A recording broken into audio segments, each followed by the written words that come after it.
Pilipinas, tunay nga po na kayo lamang, Lord God, ang mapapurihan. Kayo lamang ang maitaas sa lugar na ito. Tunay nga po, any hindrances of the enemy, ngayon pa lamang po, we cast it out in the name of Jesus. Lord, sa aming mga buhay, tunay nga po na kami humihingi ng kapatawaran sa lahat po ng aming mga nagawang kasalanan, mga kasalanan na sa isip, na salita, Lord God, na hindi nakakalugod sa inyong banal na presensya, Panginoon. Patawarin niyo po kami. Gayun din po, Panginoon, sa mga tao na kapag salita, na kapag isip, Lord God, o nakagawa ng hindi maganda towards sa amin, Panginoon, we release the forgiveness, Panginoon. Lord, maraming salamat sa kapatawaran, sa pagpapatawad, Lord God, sa kalinisan ng inyong banal na dugo, Lord God, sa bawat isa sa amin. At Lord, naniniwala kami, Lord God, na kayo, Panginoon, ang malaya na kami makakatulog sa inyong banal na trono. Lord, dinadalangin po namin sa oras na ito as we worship you, Lord God, yung kayo lamang ang maitaas, Lord, sa mga taong gagamitin nyo na mag-share, Lord God, na mag-pray, Panginoon, sa inyong mga warriors, Lord God, warrior prayers, Panginoon, hallelujah, na nasa lugar na ito, Panginoon, tunay nga po, we are gathered, Lord God, just to lift your name above every name, Panginoon. At Lord, dinadalangin namin, Panginoon, na kayo ang kikilos sa lugar na ito. Ang inyong banal na Santong Espiritu lamang po, Lord God, ang aming inaasam sa araw na ito. Lord, dinadalangin din po namin right now, sa lugar po nasaan kami, Lord, you'll be the center of it all, Panginoon. Kayo ang magiging sentro, Lord God. At Lord, nararapat, Lord God, sa inyong papuri, Lord God. Nararapat, Lord God, sa inyong pagsamba. At Lord, we seal all these prayers with the most precious blood of Jesus. And we give you back the highest praises, glory, honor, and thanksgiving. In Jesus' mighty name, everybody says, Amen. Amen. Thank you, Jesus. Yes, Panginoon.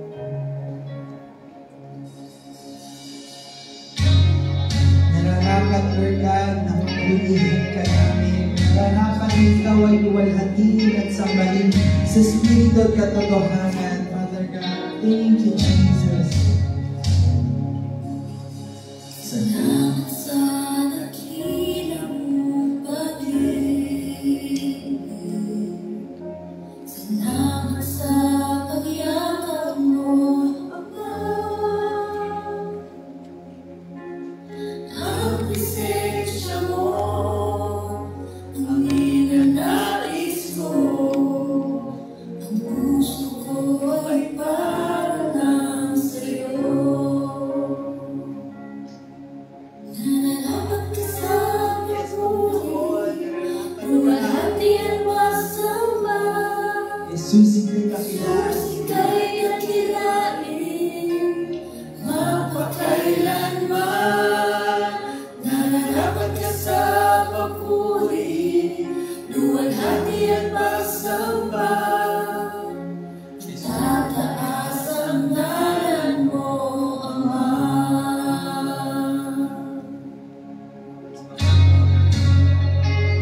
Continue, Lord God, and worship you, Lord God.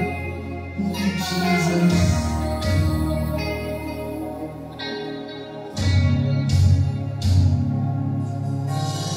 Ngayon naman hindi ka nagbabago. Tiwala ko'y ibibigay sa'yo. Mga pangako mo,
sa inyo.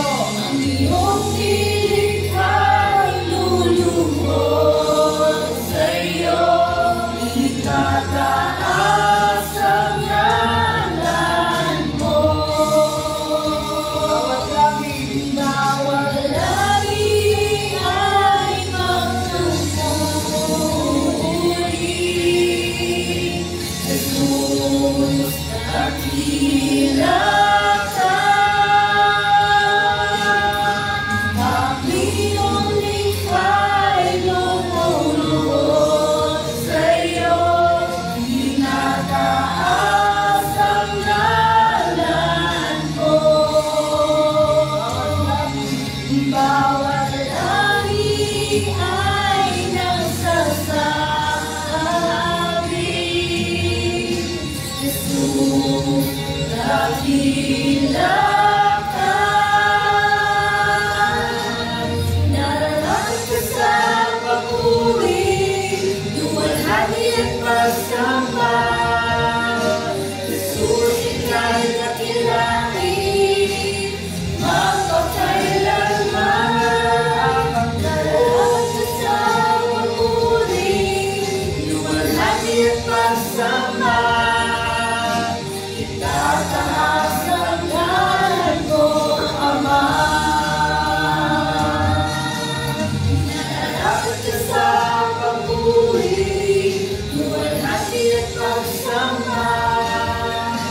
Jesus, ika'y dakilain, magpakailanman. Nararapat ka sa papuri, luwalhati at pagsamba.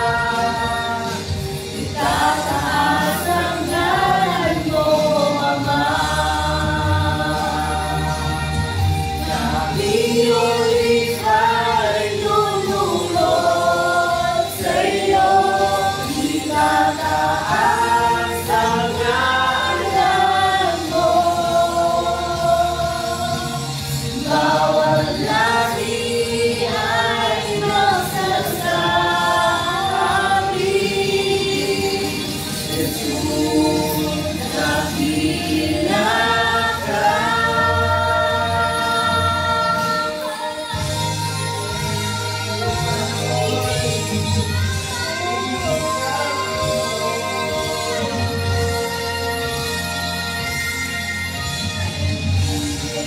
Sige po, let us give the best clap of praise sa ating Diyos na buhay.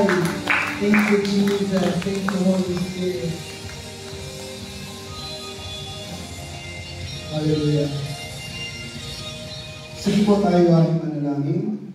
Ama namin banal, Diyos na makapangyarihan, tunay nga Lord God, sa araw na ito, tinipuno muli kami mga anak mo upang, O Lord God, tumanggap ng banal na mensahe galing sa inyo.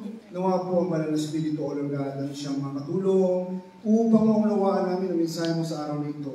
Luguban mo ang lugar na ito, ang iyong templo. Basbasan, O Lord God, ang lugar na ito. Balutan ang banal na dugo ni Kristo ang apat na sulok ng aming kinaroroonan. At hayaan niyo matatapat mong Amel ang siyang magbabantay sa aming labas at loob ng aming kinaroroonan sa araw ito. Muli po sa inyo ang mataas na papuri. Pagsambag paglalang sa pangalan ni Jesus. Amen. Hallelujah. Purihin po ang Diyos sa ating lahat sa oras nito. At nawa po, ay ko. Nahihinaan ako dito. Pero yung malakas-lakas mas maganda. Okay. Kung maalala po natin yung mga panahon pa ng Hapon, sino po dito umabot na 1940? Wala na ho.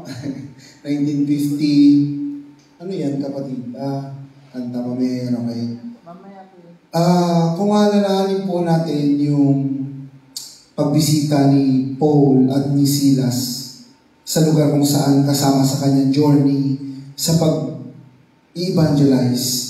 Ngayong pag-uusapan natin dito ay nasa Acts 16, 1-34. Ito po ay paglalarawan ng karanasan ni Apostol Paul at Silas bilang sila ay nangaral ng Ebanghelyo sa lungsod ng Pilipos at sa lugar ng Macedonia na ngayon ay kinikilalang Greece. Kumbaga po, galing kami doon, makailan lang. sa Greece.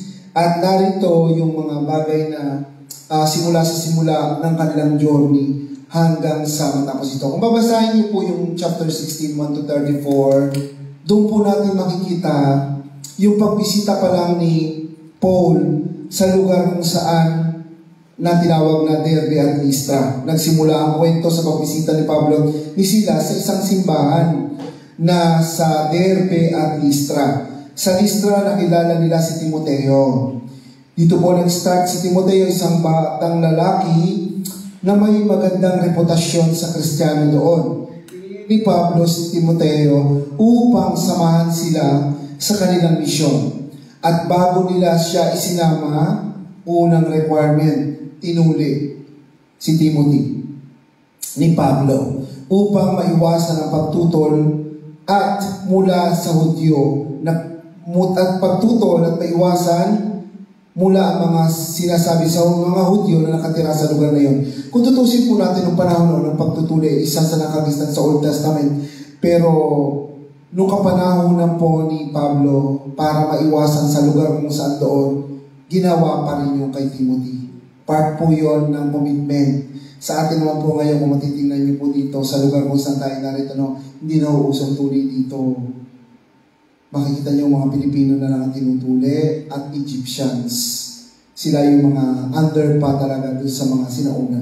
But medically speaking, circumcision is the cleanest part ng human body ng isang lalaki. Kung ititingnan po natin. Yun po yung unang part dito ni Pablo at ni Silas. Ang title po natin ngayon sa oras na ito ay How to Unlock the Door of Salvation. Paano po natin ito tatanggalin yung nakalak dito? Di po ba? Everyone has its own door para magbukas dito. Pag binuksan mo to, you will accept Jesus Christ in your life, you will follow Him, and not only following Jesus Christ, you are committing or committed totally sa pagsunod sa commandments ng ating Panginoon.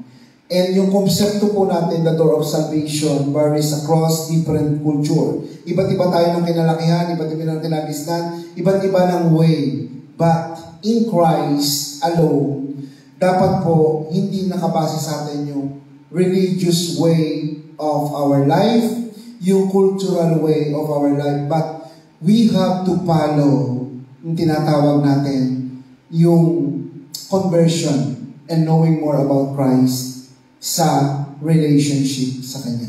Doon po natin ipapako yung sa atin. Kasi kung nakatutok tayo sa John na ating kinabibilangan, but our relationship with Him, medyo ganito lang, konti-konti, hindi natin kakayanin yun. We have completely 100% having the relationship with Jesus Christ. And our best friend, the Holy Spirit. Yun. Kailangan natin yung dalawang yun. At yung kailangan po sa Christianity natin, yung salvation is more often and seen from God through faith to Jesus Christ. Yung po ay nasa John 3:16, alam natin yon, or Ephesians 2:8-9 to unlock the door of salvation by our Almighty God.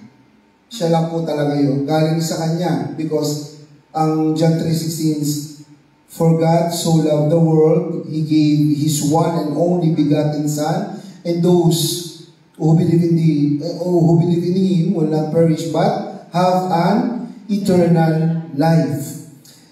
Sa atin po dito, pagka-unlock natin ng ating door of salvation, ito yung pinakamalalim. Kasi hindi basta lang, na-invite natin tong kapatid natin, let's go on that church, kasi parang doon na naramdaman ko yung banal na spiritu, nakilala ko yung mga kaibigan ko doon na talagang more religious or let's say, more of them righteous. Hirap doon, no? Righteous na tayo. And holy. Ko po, kadugtong ng holy. Yun po yun. But first, for them, we have to develop the relationship to God. Kasi mahirap po yung sasabihin natin, gawin mo to, sundin mo to mga bagay na to. Ang hirap nito po pagka may edad na talaga o matatanda na sa Christian, nandun pa rin talaga yung ano siya at ano yung kanyang dala-dala. Amen po. Hindi mabura-bura. At why don't we act like Christ? Like, napakaganda nung ganun. Wala ka narinig, wala ka nakikita, but you're enjoying the life in Christian or Christianity. Dapat doon po tayo nakapokus. And magre-reflect sa isang tao how they accept Jesus Christ through prayer. Kasi po wala naman po talagang strategy or technique. The only key is prayer. Kung gaano kalalim to isang taong to, lulutang at lulutang sa kanyang pagkatao kung ano ba si Kristo. Amen po mga kapatid. Yun ang napaka-importante. Another from Acts 16:6-10, sa pamamagitan ng Espiritu Santo, hindi pinahintulutan sina Pablo at Silas na mangaral sa lalawigan ng Asia, sa region na ito ng Bithynia. Sa halip, sila ay pinatnubayan patungong Troas. Troas, kung marinig niyo po yun. Kung saan sila nagkaroon ng pangitain tungkol sa isang lalaki mula sa Macedonia na humiling ng tulong. Kung matatandaan nyo rin po yun. Ang banal na espiritu po, ang number one na talagang, kumbaga, source ni Paul that time, ang connection niya kay God at kay Jesus Christ. The Holy Spirit alone. Kasi doon siya talaga nakatuto. At pagdating sa Pilipos, ito na yung itinurong lugar sa Troas, sa ilalim ng Pilipos. Tumawid sina Pablo at Silas at Timoteo sa dagat patungong Macedonia, partikular na lungsod ng Pilipos. Sa lungsod na ito, nakatagpo sila ng ilang mga tao na nagdadasal malapit sa kabilang ilog. At ang isang babae na nagangalang Lydia, kung matatandaan niyo po si Lydia, mula sa lungsod ng Tiatira na nagbebenta ng mga produktong kulay ube. Siguro halaya, milkshake na kulay ube. Kasi kulay ube ang produkto lipstick, damit, lahat ng ube, produkto niya, sabi dito. Makita niyo po sa Acts 16, chapter 11 to 34. On the first verse po na sinabi ko sa inyo, mga kapatid, hindi first verse, sa unang sinabi ko po sa inyo, pagkilala ni Paul at Silas kay Timoteo, yung aral po natin dito, mga kapatid, pagtanggap sa bagong miyembro. We have to accept the new member of the family, of our mission. Napaka-importante po nito. Kasi dapat lagi po tayong open. Hindi lahat kaya natin gawin. But sometimes, yung bagong pasok, bago natin miyembro, may alam pala dito. O siya, ikaw pala yan, doon ka. Ikaw pala yan, ganyan. Marami ka nang makakasama. Hindi natin kakayanin kumilos ng tayo lang. Especially sa church natin. Parang, kaya naman namin without our pastors or without our leaders. But at the end of this, kailangan natin silang lahat. Roy, good morning sa iyo. Come over. At yun yung magiging, natin. Jerickson, saluta, Roy. Okay. At yun po yung magiging natin sa oras na ito. Kasama po yun sa buhay ng isang Kristiyano, Bunjono Pastor, sa Lori. At ang pagtanggap ni Timoteo at ang pagtutuli sa kanya ay nagpakita ng kahalagahan ng pagiging bukas ang bagong miyembro sa simbahan at pagiging sensitibo ng kultura, kaugalian upang mapadali ang ministeryo.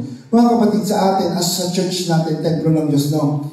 Kapag ikaw ay miyembro ng church and you accept the baptism, you are already part or member. Sabi nila, nagpabaptize na po ako dun sa ganyan church. Hindi yon. Kasi sa baptism sa bawat church, you belong to the family. You belong to the family of JA1 or whatever kasi nagpabaptize ka. And that baptisms, yun ang tinatawag. Si Timothy that time, kaya napaka-importante ng bagong miyembro. Alam niya, kasi sumusunod siya, ano po ba ang dapat gawin sa mga bagong miyembro? Ang sabi ni Paul sa kanya, kailangan kang tulian kasi supot ka. Tinulian si Timothy that time. And then after nung pagkatuli sa kanya, alam niya na isa yun sa pagsunod sa kultura nila, nakasama na si Timothy habang tinitimothy siya ni Paul sa kanilang mission. Pangalawa, doon sa story na binasa natin, ito yung paggabay ng Espiritu Santo.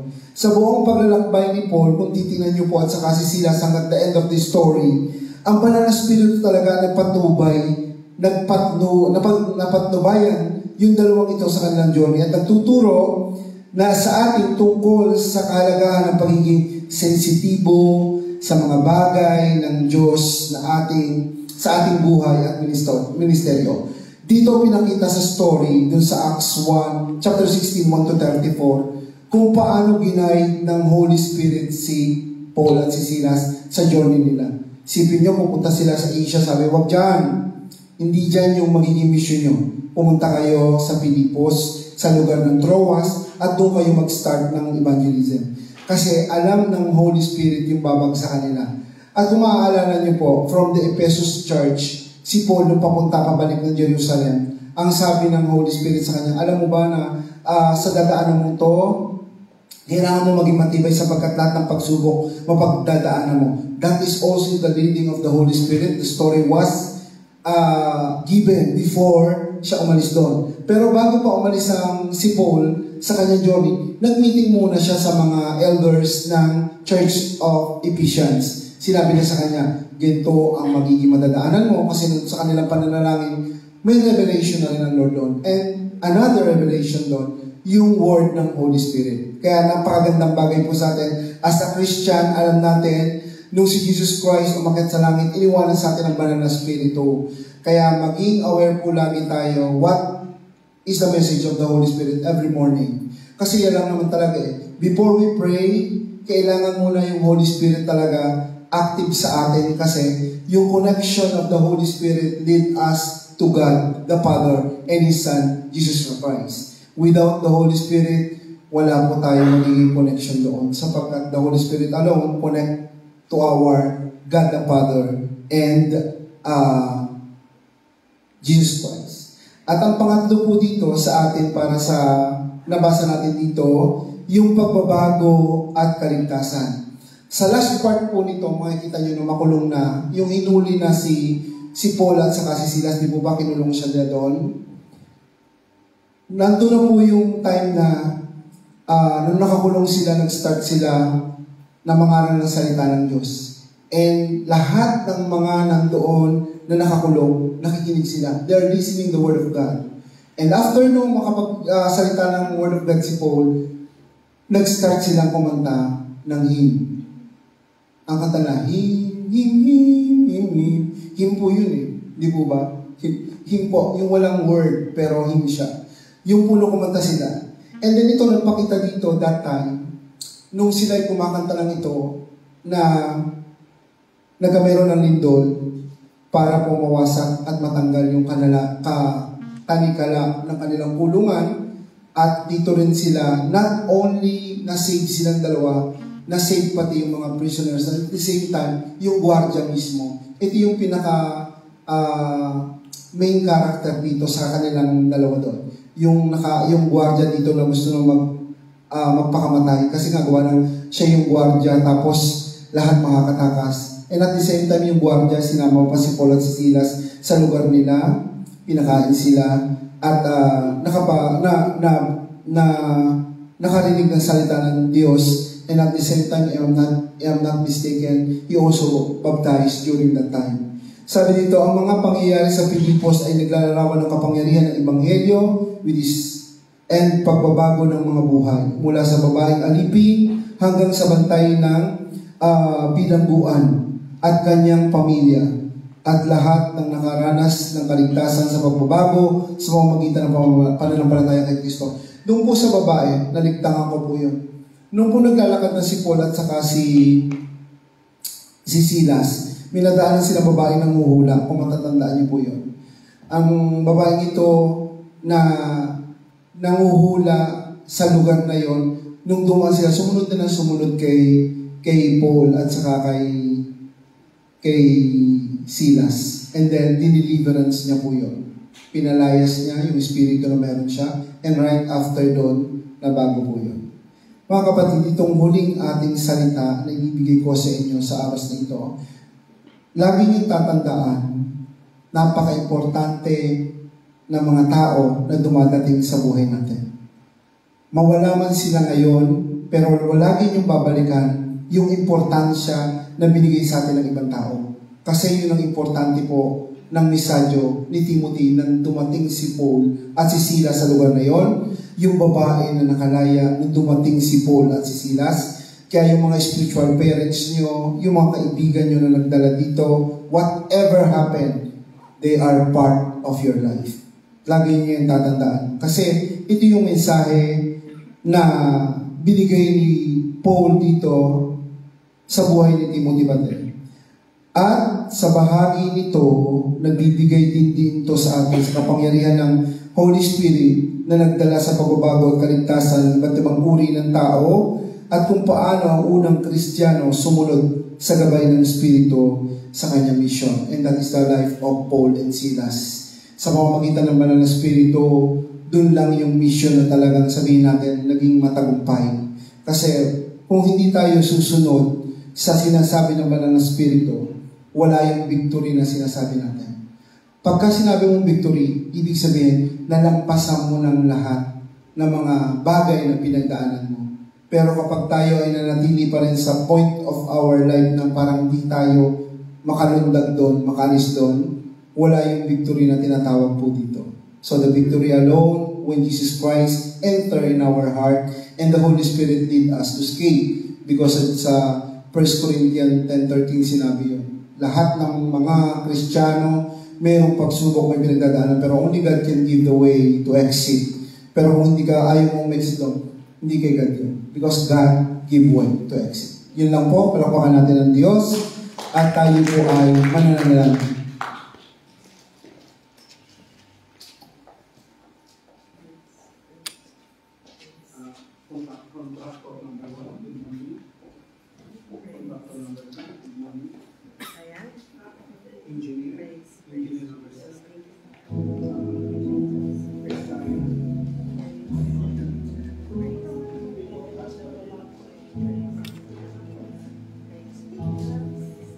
Hallelujah. Meron po. Sige po, minsan pa po, let's give the best love offering po sa Lord.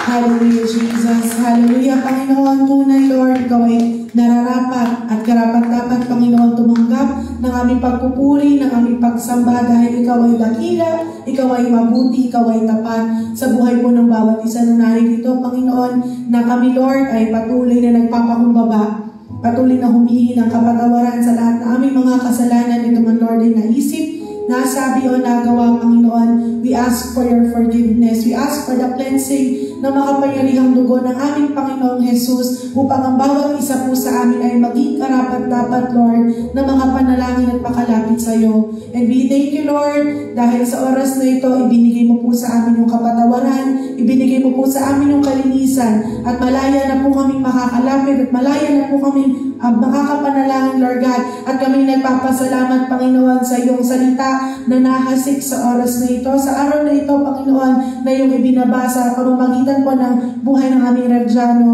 Salamat, Lord, dahil patuloy na pinapaalala mo po sa amin kung gaano kahalaga, kung gaano kaimportante, Panginoon, na maingatan, Lord, yung salvation na tinanggap po ng bawat isa po sa amin, na kami ay manahan at mamuhay, Panginoon, sa kaligtasan na iyong ibinigay, sa kaligtasan ginawa ng aming Panginoong Jesus. Kaya, Lord, patuloy na ang aming buhay ay ayusin mo araw-araw, baguhin mo araw-araw, ibaba mo kaming palagi, Panginoon, sa pinakamababa at patuloy lamang, Lord, na ikaw ang makita, ikaw ang mapapunihan, Lord God, sa buhay po ng iyong mga lingkod, maging sa banal na Espiritu. We always acknowledge the support, the help, Lord God, the leading ng banal na Espiritu sa araw-araw po naming buhay dahil tunay, wala po kaming magagawa.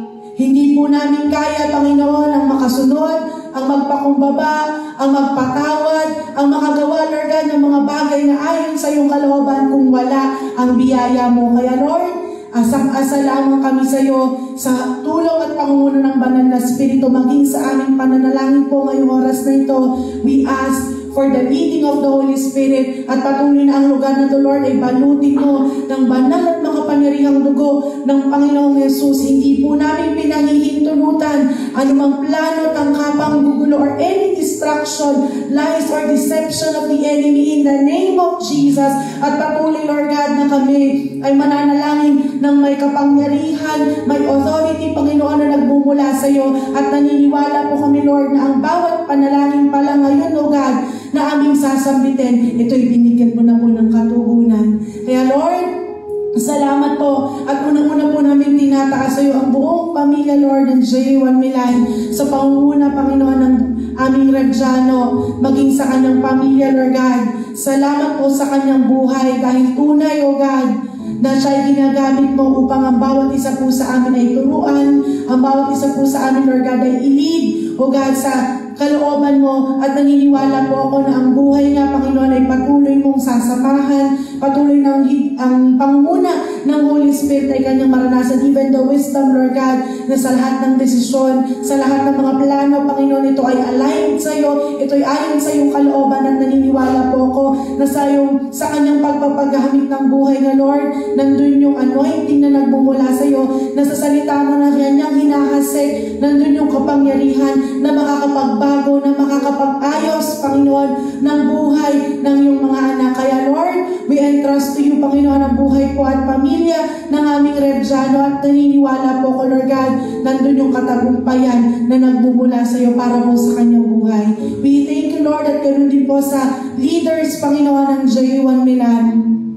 Salamat po, Panginoon, sa mga leaders na patuloy na sumusuporta, patuloy na nagiging tulong kamay, Panginoon, ng iglesia upang mapagaan, upang mapadali, Panginoon, ang mga gawain dito sa loob, Lord God, ng church. At naniniwala po ako ng mga leaders mong ito ay patuloy, Panginoon, na paghaharian mo ang kanilang puso, ang kanilang isipan, Panginoon, ang kalooban mo, Lord God, ang patuloy na kanilang marinig at hindi anumang distraction or panggugulo ng kaaway in the name of Jesus.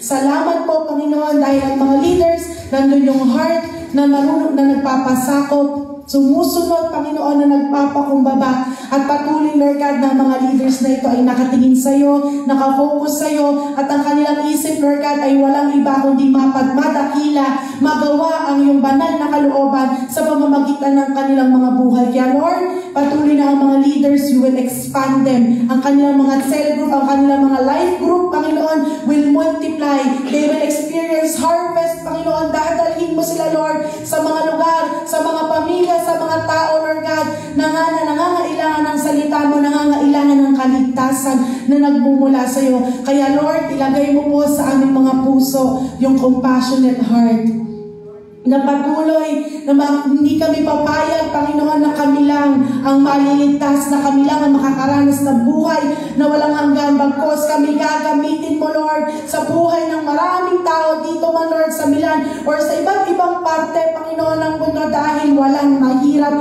at walang imposible sa iyo, Panginoon. Ginawan mo na ng paraan, binuksan mo ang technology, nagkaroon ng social medias, Panginoon, to expand or to stretch out, Lord God, your word. Kaya Lord, gamitin mo ang bawat lingkod mo, maging, Lord God, ang bawat leaders dito sa J1 Milan para maging daluyan ng iyong kaligtasan sa buhay ng maraming tao. Maging, Panginoon, sa buhay ng mga kabataan, sa mga bata, Lord. We believe ang mga kabataan ito, Panginoon, are the next generation, Lord, ang gagamitin mo upang magpastor, upang maging prayer warrior, maging part, Lord God, ng leadership ng church. Kaya naniniwala po ako na ngayon pa lang na sila ay youth, sila, Lord God, ay nasa kids. Ngayon pa lang, Panginoon, ini-equip mo na sila, tinitrain mo na sila, tinuturuan mo na sila, Panginoon, ng mga bagay na ayon sa iyong kalooban. Inilalagay mo na sa kanilang puso, Lord God, yung heart of a servant that is always willing, always ready, always willing to submit and to obey, to follow, Lord God, every command na ibababa niyo po sa kanila.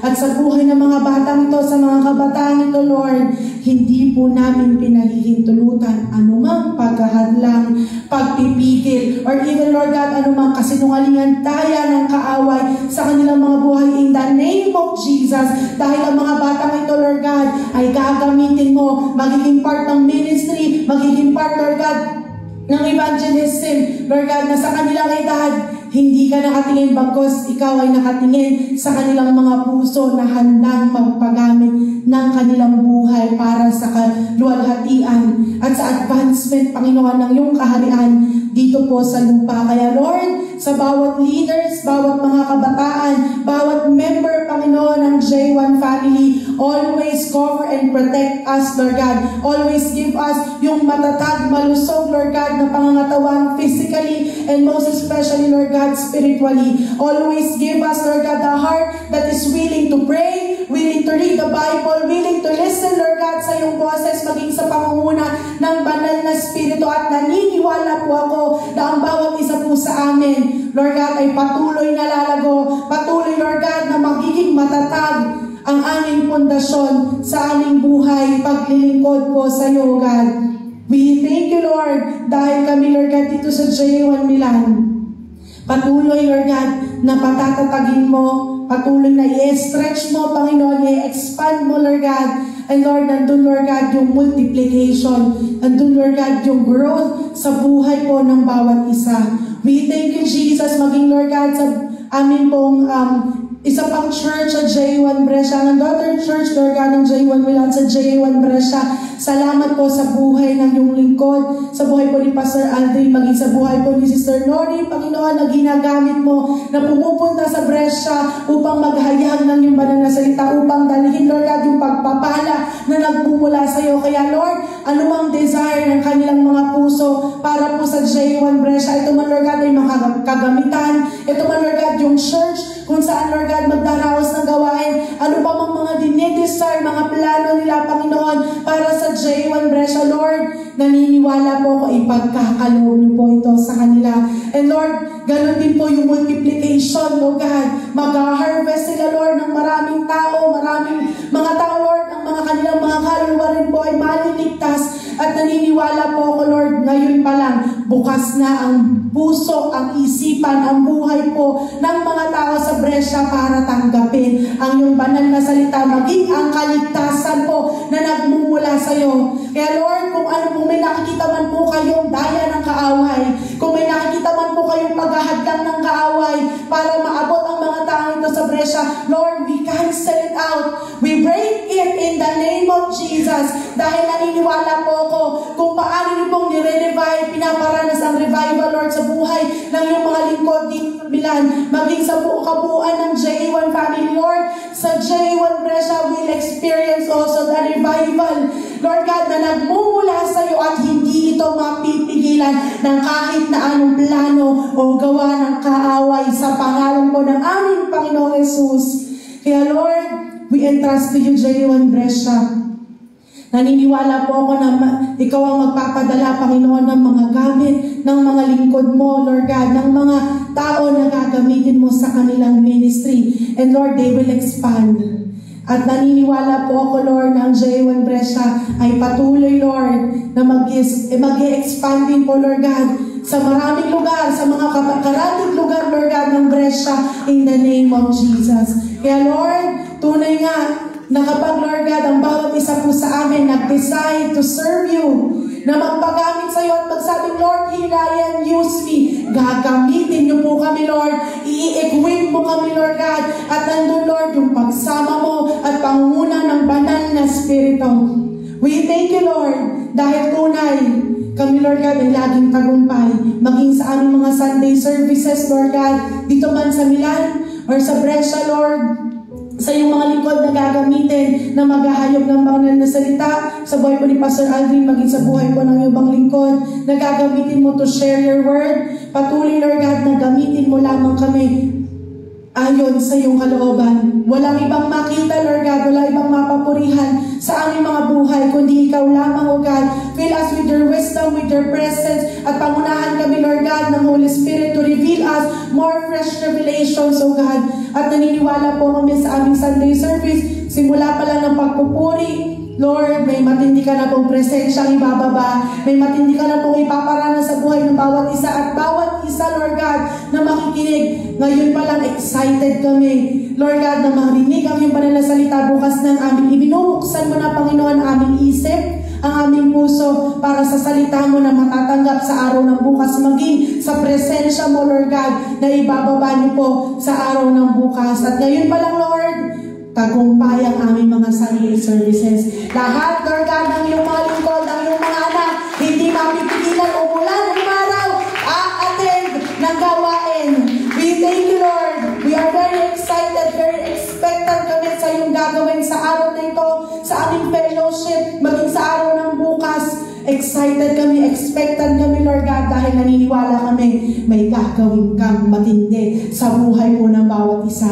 Kaya, Lord, sa aming pong pagpapractice sa araw na ito, sa hapon ito, Panginoon, patuloy na kami samahan mo. Lead us, let the Holy Spirit lead us, O God, sa maayos na practice na maibigay na namin ngayon pa lang yung best namin, Lord God. Sa practice pa lang, rehearsal pa lang, mabigyan ka na namin ng kaluguran. Maging sa fellowship, sa pagkain, Lord God, na aming kakainin, Lord, ngayon pa lang pakailimisin ng banal na dugo ng aming Panginoong Jesus, magsilbing kalakasan upang magamit ang aming mga katawan para sa iyong kapurihan, O God. We thank you, Lord, and we seal all our prayers with the most precious blood of Jesus. And we give you back, oh Lord God, the highest praises, glory, honor, and thanksgiving. In Jesus' name we pray. Amen and amen.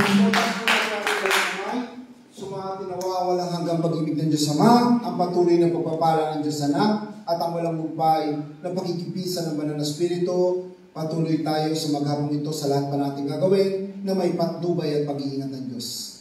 Balik po natin sa kanyang taas ang puri, pagsabat natin sa pangalan ni Jesus. Amen. Nakapit tayo sa ating